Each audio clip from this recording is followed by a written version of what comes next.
In this video, I'm going to teach you how to cancel BOTIM money transfer. So as you can see right here, this user have a transaction that's still processing.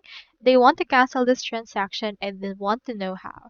So to do this, you can see right here that in order to cancel it, you can head over and do so by going over and then clicking on the cancel option. You can find the cancellation option by opening the BOTIM app or logging into their website. You can go to the section when your transactions are listed and click on the transaction that's still processing. Once you have clicked on this, you can look for an option that says cancel transaction or similar.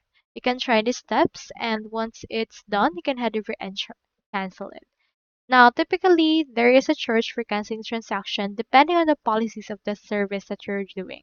For bottom, you can check their terms of condition under FAQs and reach out to the bottom's customer support for this. Now, in here, you can head over and then use this and also just cancel the transaction if you want. So that's all there is today, and I hope this video helped you out.